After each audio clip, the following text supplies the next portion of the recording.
I've been following a few, or doing a couple of deck builders, and I wanted to finish up with this one, this Thunderstone.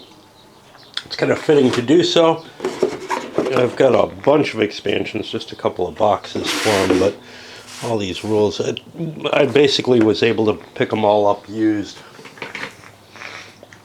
at, a fair price. And I'm going to be playing it kind of all mixed together because that's how I like to do it. What makes this particularly fitting, given what I've looked at, is I've looked at Dominion and Ascension, and this is sort of a bastard child of the two, but a monstrous bastard. Dominion is particularly clean and small. Now, there are expansions, quite a few expansions, that increase, the amount of different options that you have in the game. Ascension had this sort of, hey, you got a bunch of random crap, monsters, things you can buy that come up in sort of the center row, and we have the equivalent of that here with the dungeon, as it were, or the cave. No, they call it a dungeon. Okay, and there it's just this massive pile of random stuff that's available. So this kind of takes both thoughts in play.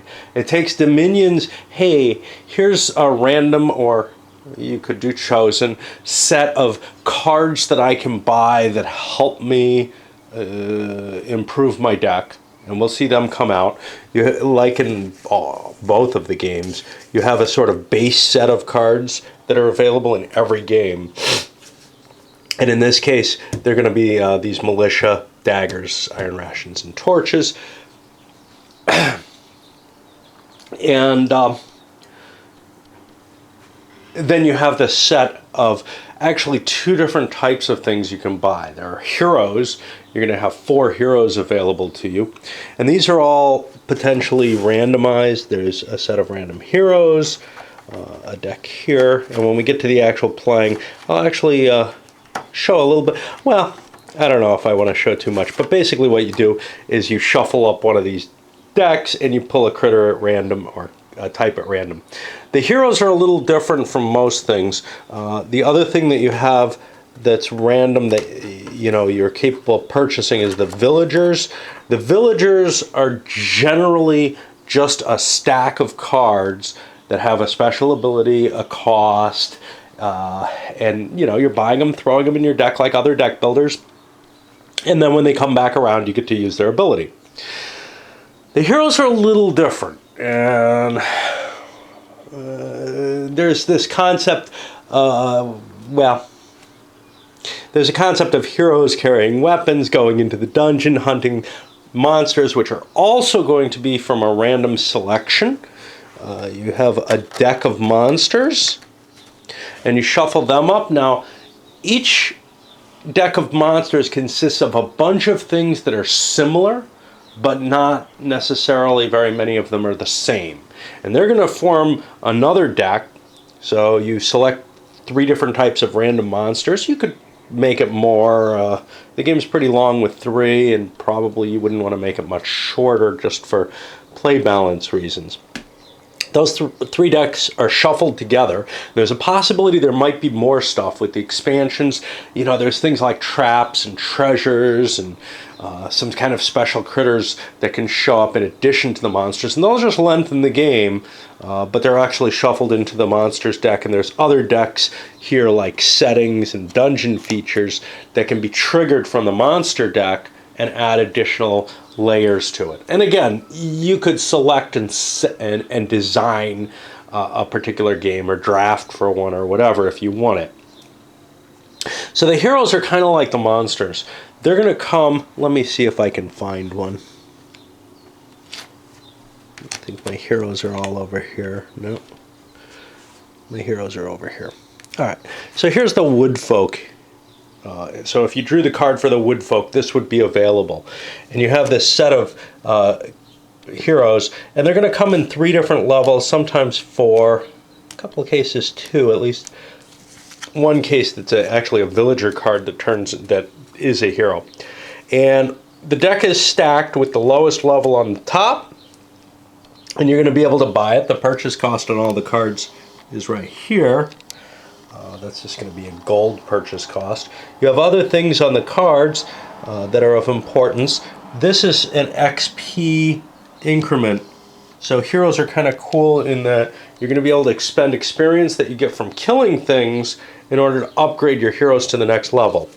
And I'll explain how that works in a little bit. Your special abilities here, what the card is, and other cards will affect this. So this is both a fighter and a cleric, so cards that affect either of those have that effect. Over here is how strong that hero is. The strength will correspond with the weight of weapon items. Weapon items are all marked weapon, and then they might have additional modifiers. In this case, I would have to have at least a strength of 2 to carry a dagger. I have a strength of 4. There are some very heavy weapons that are more and more difficult, but what you'll see is your heroes get stronger as they go up in level. They get different abilities. They cost more in case they're uncovered, but you have an alternative route to get them by paying the experience point cost on the lower level hero to upgrade. And to do that, you'd essentially destroy, trash, whatever you want to call it, the hero that you have, and get another, get the next level up if it's available. You can't do that if it's not, and for that you'll use these experience point markers. The original game came with cards. I think I may have them buried at the bottom of the deck of my boxes, but these work kind of nicely as little tokens for them. The items, and some heroes some of them will have a light function to them, which is of importance when you go into the dungeon because it gets darker as you go down. Okay, let me think what else. What else I want to cover. I should have a sequence of play kicking around somewhere. So you get an initial deck of 6 militia and 2 of each of the other base cards. And then when you look at your hand of cards, you have 2 options in any given turn. You can go to the village, where the goal is to buy cards for the most part, and you can also upgrade your heroes. Or you can go to the dungeon, where the goal is generally to kill things. Okay, if you go to the village, you are first allowed to upgrade any heroes you have by 1 level if you have the appropriate experience. And don't worry about how you get the experience. You get it from killing things, obviously. It's a D&D type idea, right? You can get it from other things, though, too. But in general, you get it from killing monsters. And we'll take a look at a monster as well. Let me see. Here's a sample monster. A monster is a little different. When you kill a monster, it's going to go in your deck. This is how much health it has, how big a hit you have to do to kill it. This is its gold value. Once it's in your deck, it isn't usually worth much, but it'll still produce gold for you. Over here is its victory point value. You'll notice most of the other cards don't have a victory point value. The highest level heroes do, though. If you get to if you get a hero to its maximum level, usually you'll get, maybe always, you'll get some victory points for it. This is a pretty good monster. And this is the experience points you get for killing it, and that's just tokens you get when you actually kill the monster. They also have special abilities. Generally, these are going to be special abilities that are in play against you when it's in the monster, but if there's a little cog here at the bottom, it'll indicate abilities that you get for having that monster in your hand. And there are cards that actually allow you to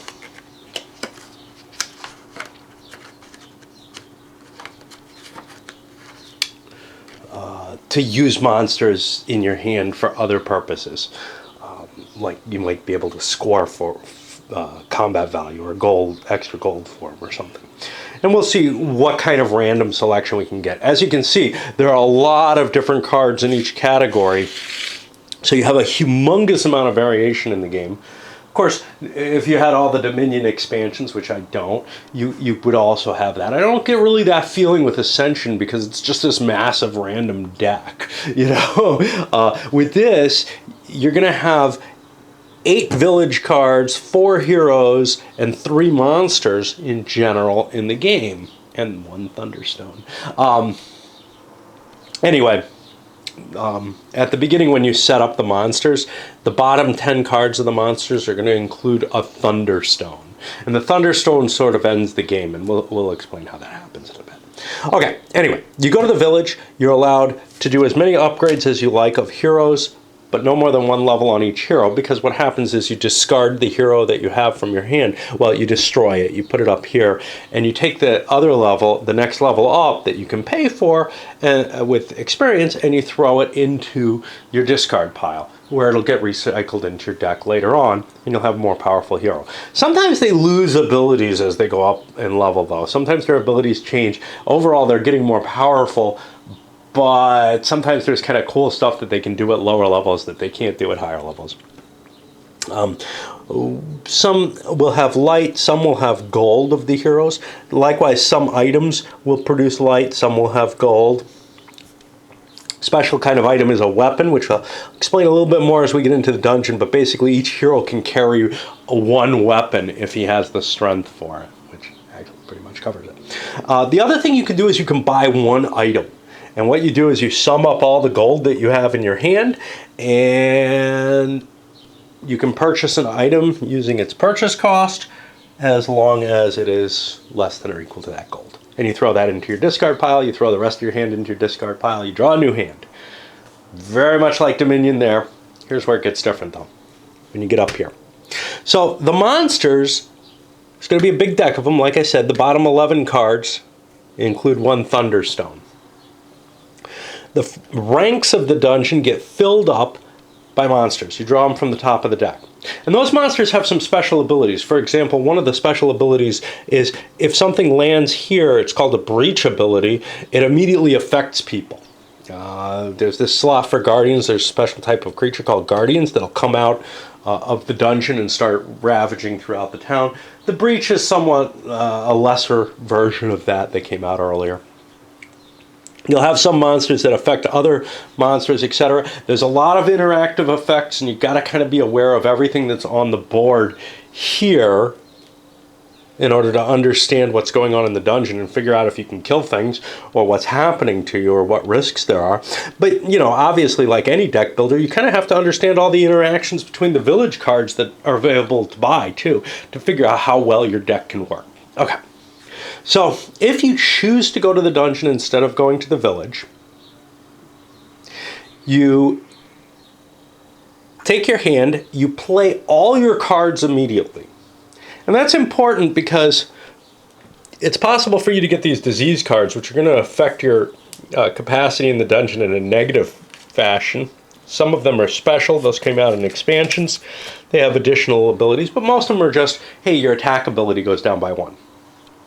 Then you kind of count what your value in attacking is. And your value in attacking is going to be the attack value of your cards, which include heroes, but it also includes some other cards that might have attack value. Let's ignore the weapon for now. That's something different.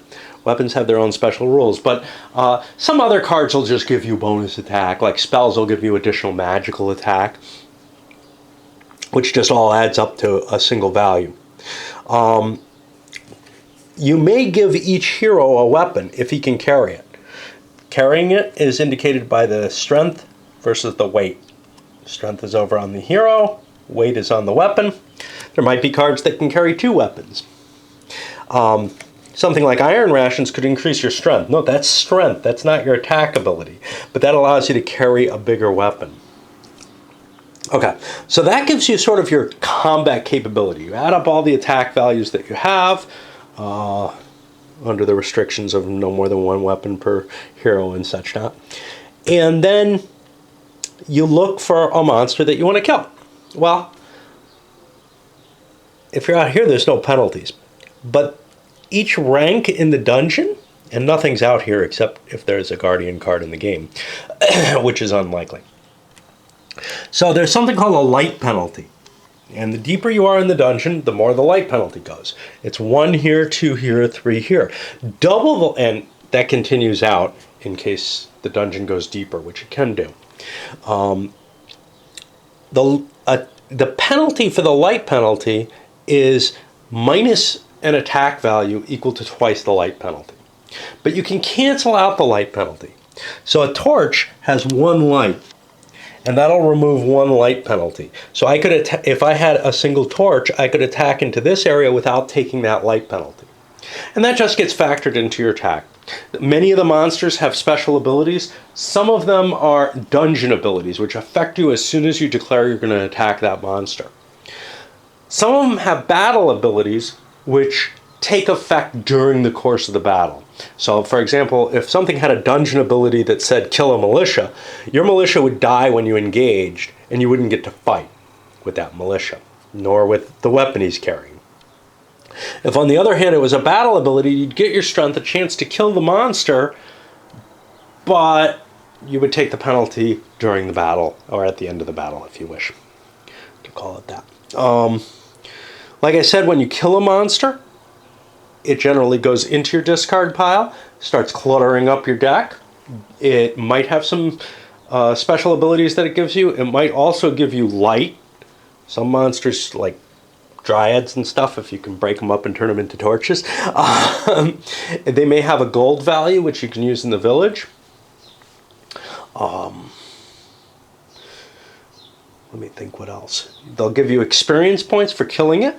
If you run into a monster and fail to kill it, in general what happens is it's dismissed. It gets put under the bottom of the dungeon deck, which probably means you won't see it again because the Thunderstone is going to end the game. And then all the monsters shift forward, whether you kill or just neutralize the monster, and a new one's put in the bottom rank that's available. Okay. So, ending the game comes when you kill a monster and the Thunderstone is, say, in rank 2, and it moves up to rank 1.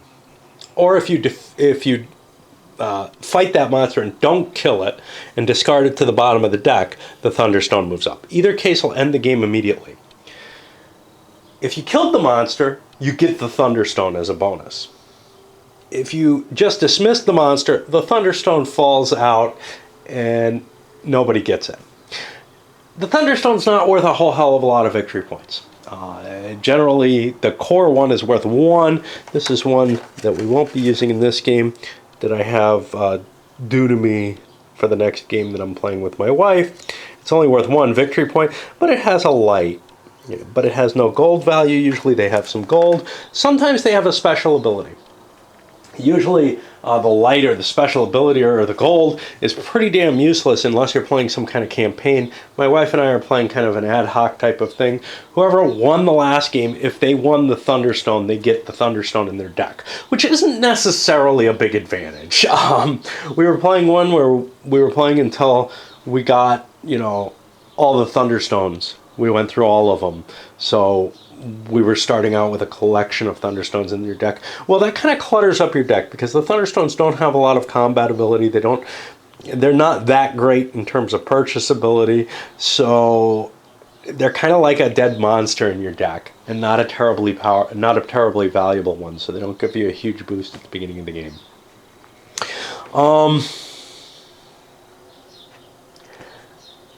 I think, well, that's not quite it.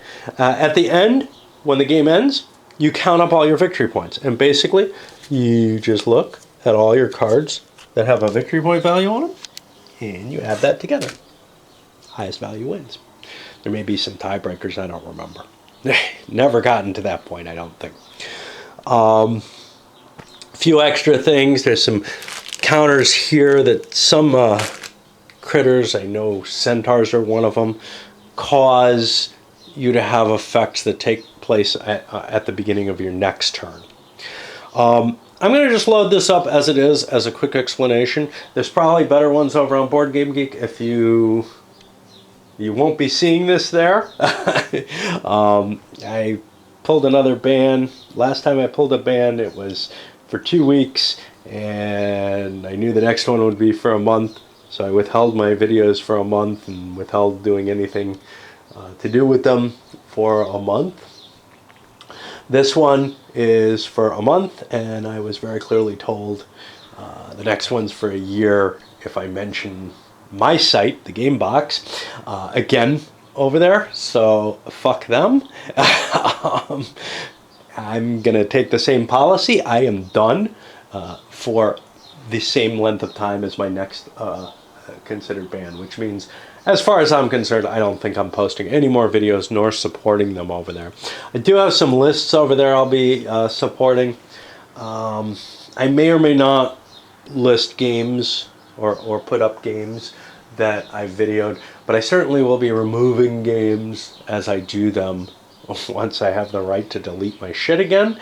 And I'm going to be keeping track of, my actual ownings there. I'll use the marketplace and stuff, but I am just done. It's not worth the effort, and I will not be answering PMs there. I am just done. If you want to converse, if you want to see things the best way they can be, it's over at the Game Box. Also, there's another issue. If I don't have a nice interflow of communications, etc., I get stale, and that's one of my worries. So if the Game Box doesn't become more engaging in conversation outside of war games, I'm probably going to be drifting more and more towards pure war games, and less and less interest in looking at Euros and various other kinds of things. So if you like this kind of thing and you want my kind of video take on it, I know it's not necessarily the most useful to most of you, well, stop by and chat with us there. All right, sending this up.